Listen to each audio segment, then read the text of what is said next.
Good evening, everyone. I hope that you are well this evening. This is our second lecture, and it is on politics and friendship. It continues in my studies of presidential studies, but in this particular discussion, I want to talk about the friendship between President Thabo Mbeki and President Jacob Zuma, who are former presidents of the Republic of South Africa and count among the president who came after 1994 political breakthrough to become the first black presidents.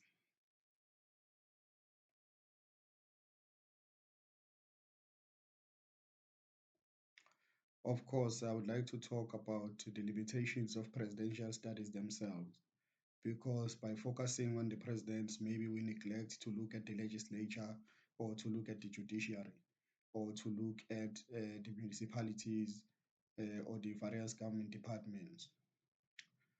But according to the constitution, the president holds the most senior position in the country that you can aspire for in civilian life.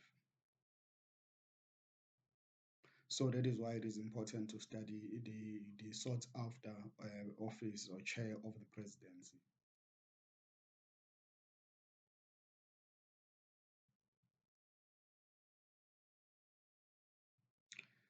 I would like to start by using a testimony from the Zondo Commission, where President Jacob Zuma explained that when the negotiations to end apartheid were taking place, the CODESA talks and the private talks, they were touted to be the chief negotiators, Jacob Zuma and Thabo Mbeki at that time.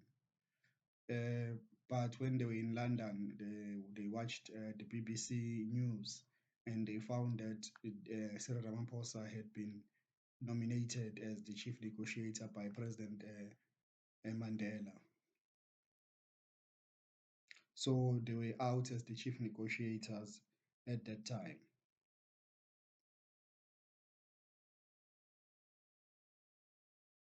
Of course, the presidency includes the president and the deputy president. So Mbeki's friendship with Jacob Zuma continued when Thabo Mbeki became president in 1999. But Jacob Zuma was removed before his term ended because his friend Shabir Sheikh had been convicted, and his accountant had been convicted of fraud.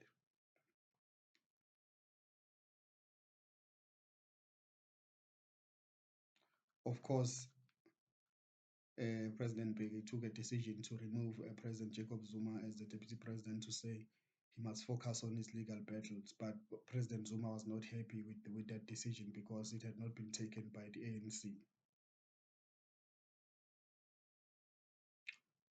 Of course, Jacob Zuma came back, and this is what the white scholars call the tsunami, where President Zuma was able to convince the left that he has their interests at heart. He was supported by the likes of Blade Nzimande, very vocally, the likes of Julius Malema, and the likes of Zwelinzima Vavi. He became very popular at that time because even in his court cases, he had many supporters outside the court, which is something that is unheard of in our judicial system. Of course, then came Polokwane, and President Thabo Mbeki decided to stand for the third term as the ANC president, even though he knew he would not qualify to be the South African president because you can only serve for 2 terms of 5 years, meaning after you served for 10 years, you can no longer be a president.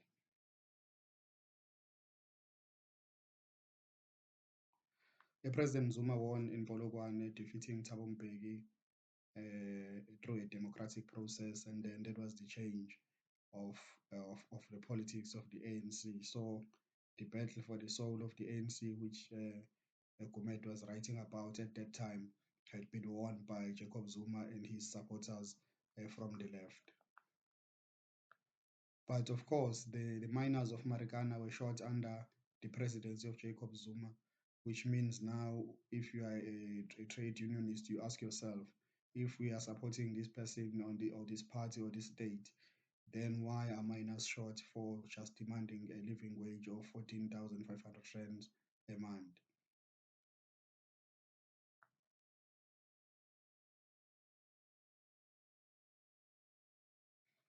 Of course, President Thabo Mbeki did not stop there. Even when President Zuma was the president, he continued to critique Zuma's administration, which is his role as a former president to critique and also to help the ANC and to guide them where he has already been, so that when they step on the in that territory again, they have at least an experience of a comrade who has been there. I thank you very much for listening, and please share this video with your friends and your family, or with people who are interested in South African history or presidential studies. Thank you.